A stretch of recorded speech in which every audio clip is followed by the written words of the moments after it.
one hopes might try and then do something more cooperative. It has to be consistent with what's within their sort of institutional and technological capabilities.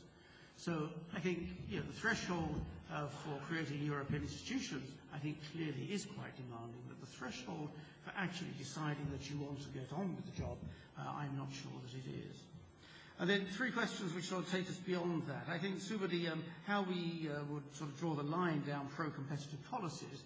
I mean, I think the single market certainly is one, competition policy certainly is one. I think the transport infrastructure sort of issues are one.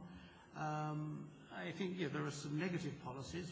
What did Europe do badly? The common agricultural policy. I mean, it's just a disgrace. I understand where it came from, but the idea that it's hung around for so long is deeply embarrassing. And I don't see it really as redistributive, or at least it's poorly conceived redistribution. As for Europe being wonderful, yeah, of course Europe's wonderful, but that wasn't actually an exam question. That goes without saying. And as is the euro going to displace the dollar? A government economist will not comment on that. Thank you. Andre. Okay, let me start with the euro-dollar issue, since I'm not a government economist. No, the euro is not about to replace the dollar, but no doubt the euro is the second largest currency in the world. And depending, when you look at international currency, you have to look at the different functions that a currency serves: private function, public function, store of value, money of exchange, etc. So in certain functions, clearly the euro is playing today already a very, very important role. And essentially the importance of the euro is related to the fact that the EU economy, or even the euro area economy, the EU economy is as large as the US, the euro area economy not as large, but about two-thirds, about 70%. The real issue here is about, number one, the integration of financial markets. So the euro itself has clearly accelerated the integration of the depth and of financial markets in Europe, and that means that now we have instruments that people around the world want to hold, because those instruments denominated in euro are liquid, can be easily bought and sold. So I think there we have made a lot of progress on financial markets.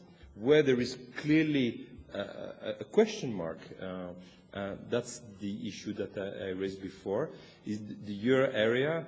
The euro is a currency without a state. And we don't have a EU treasury, as there is not only next to the US Federal Reserve, which we have, I think, equivalent, the European Central Bank. Next to that, there is a US treasury. There's no EU treasury. And that, it seems to me, is a major impediment for the euro to assume the kind of role that the dollar has.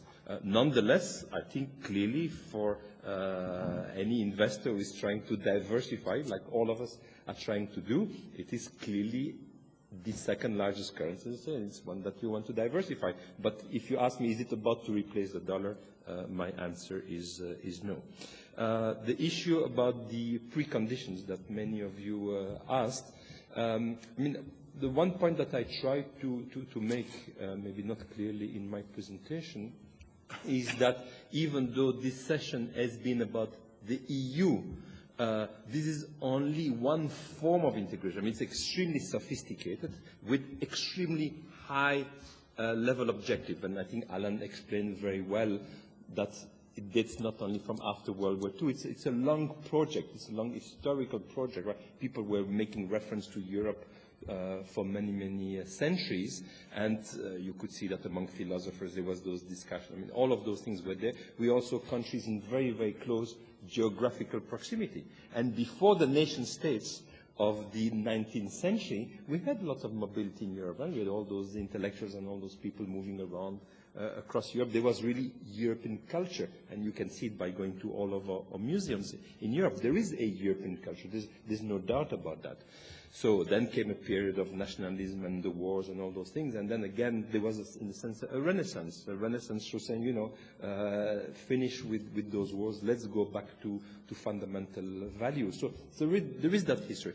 But if you're asking me, do all projects of integration need to go in this direction? No. And I don't think that there are many regions in the world that have that historical background, that have this aspiration. And why is there a need for this kind of aspiration? But I think what there is in most parts of the world, I think in all parts of the world, there is aspiration of countries to live peacefully with one another in a neighborhood.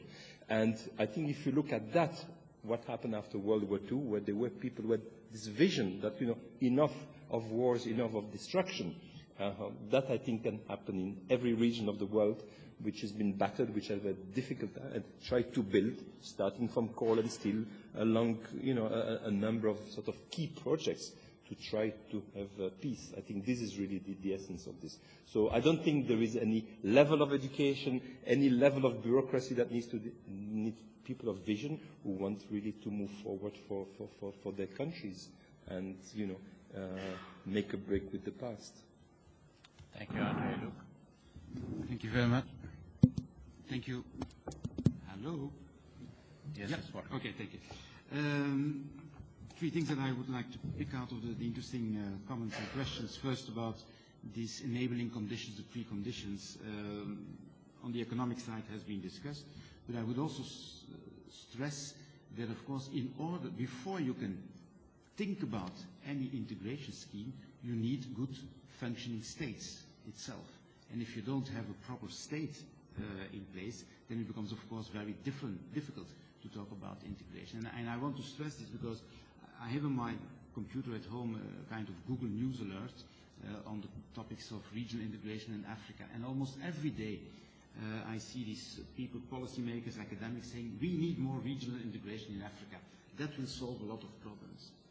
I have my doubts if you start there, that it's a good question. First, you have to start building a good functioning state with good infrastructure, etc. Secondly, the intriguing question about did the EU did anything wrong yet? That's a fabulous, interesting question. I guess probably you could make a case to say that in the attempt to come to common European rules, there has been a tendency to become a little bit over-centralized and putting too much focus on rules. I mean, we know the stories about the carrots that cannot be curbed too much or they're not allowed on markets and stuff like that. So maybe in that sense there are some lessons to learn. And then finally, I would like to come back to Anthony's interesting slides about these spaghetti, raviolis, lasagnas and stuff like that, which made me think that I now have the good metaphor to speak about the EU. The EU is a gnocchi. It looks like pasta, but it's made from potatoes. Thank you very much. That was a very good way of concluding the session. I feel a little more relieved than I did when we started the session, and let me tell you why. Previously, I was under the impression that it took 2 world wars for the EU to create the EU, and I thought that this is really a non-starter, because you don't want a 3rd world war to actually come to terms to create one of these unions that work.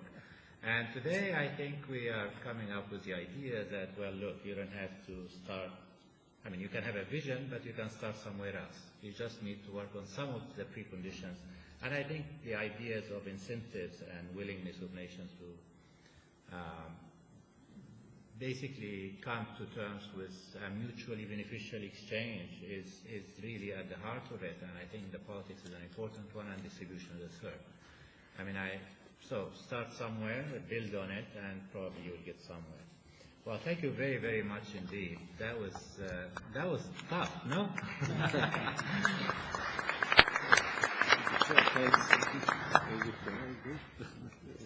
you very much. Thank you. Thank you. Yeah. Yes.